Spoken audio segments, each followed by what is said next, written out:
Hey, this is Angela with this week's Living the Shift. So, what's really interesting is as we get closer and closer, we start talking more and more about this resolution of duality. How we're done with duality and we're getting ready to graduate, I guess, to the next level, or we're getting ready to complete this whole cycle and get on to the next one, whatever we decide it's going to be. And what's happening is as we're getting closer and closer, there are so many who are actually panicking. The collective, in many respects, is very panicked about that because, as much as everybody loves to fear the dark side, or has all this stuff and angst and drama, and I've talked about so many times addiction to drama and how we are addicted to drama and everything else.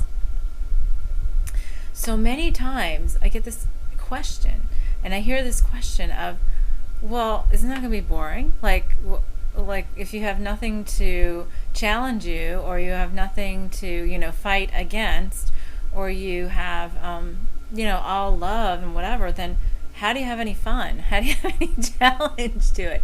And you know what? That's a very good question. That's an egoic question, though. That's from the ego that says that, because the ego is the one who was created. The ego is the part of our consciousness that was created just for this reality, to observe and to catalog and understand and work and manipulate within the idea of duality.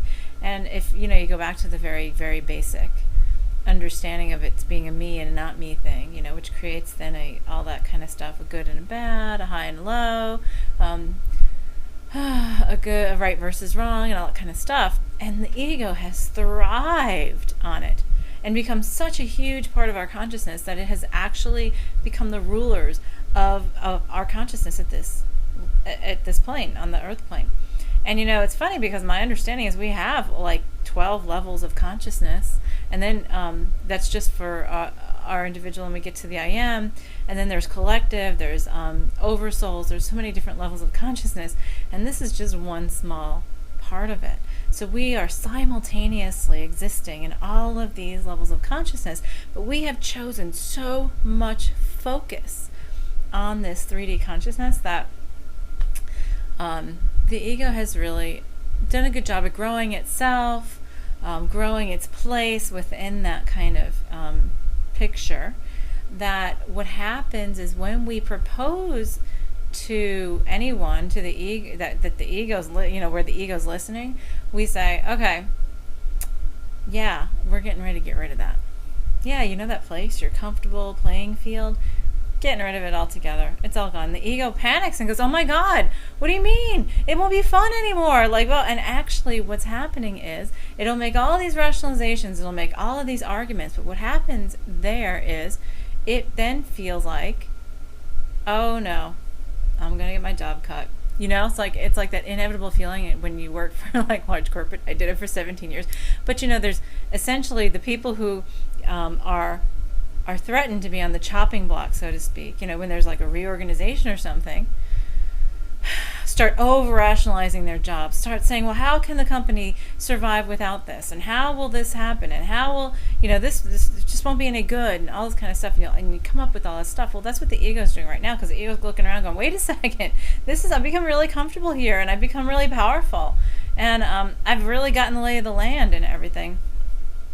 And we've done this splitting ourselves and consciousness and each other, the idea of that, into about bazillion different ways. How can we survive without it? How can we survive without it? And actually what the ego is saying is, how can I survive without it? So it's time for us to teach the ego, well, that actually, number one, it's an equal part of all levels of our consciousness. It's actually just a part of us, another separation, so to speak, that we created within ourselves. When it actually is nothing that exists in reality to begin with. It's what we have created. It's a job we created to navigate us through this lesson of duality. And that's what this entire existence has been. Every concept that has to do with me and not me is a concept of duality. And the idea that we have to have that balance, that's what we created. So my understanding, I was told a long time ago by one of the archangels, our creator, I don't even remember who it was, or it was just knowledge that came in, which was the only absolute in this universe is unconditional love. That is what we are. That's what all of us are. And anything else is illusion. And that's a pretty big concept for many of us to grasp. So we play around with that, and then we're like, well, this can happen, but this can't. This can happen, but this can't. I have many people I know who like follow certain belief systems, and they'll say, well, only this can happen, but this can't. Wait a second. We're eternal and we're divine. And guess what? If that can happen, so can this. We get into this, we have split all these things. We have these belief systems. We have, we have different realms of dimensions. We have, different levels of frequency, different levels of consciousness, different versions of ourselves and different timelines, all experiencing the same thing in different ways. We have all these different lifetimes and all those different timelines, within it. Think of how much separation. This is like we created the idea of separation, and we've done it to death. So now we're coming back together. And so what we have done is we've created this perception of what, say, a rainbow is, right? Without the rainbow, it wouldn't be so beautiful, right? Without all the different colors, many of us feel like it wouldn't be as beautiful. But look at a diamond. A diamond is an absolutely gorgeous stone, and it has all of the facets of all of the colors of the rainbow as part of it. And we don't look at it as, oh, well, look, I can see a little tiny blue speckle here and a little tiny purple speckle there. No, we just look at the way it sparkles and is radiant. Well, that's what happens as we bring ourselves back together, and we start merging ourselves back together. So, we're working on balance and completing ourselves within. We're completing our masculine and feminine energies within us, so that we are whole and complete within ourselves. We're bringing back the realization of the creator, the creation within us. And that's another part of our completion. And we're collapsing all of these different versions of ourselves and coming back together. And then we're, say if we have a twin, then we're coming back together with them. And then we are coming back together in step by step by step by step by step. It's sort of like all these puzzle pieces that have come, together, and they're folding back together into one. So so it's a lot of work. And right now we're going through all of that in a very short period of time, in terms of what we set out in the scope of this universe. So the ego, undeniably, in most cases, will say, what do you mean?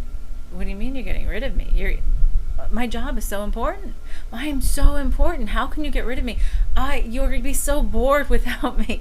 I'm so irreplaceable.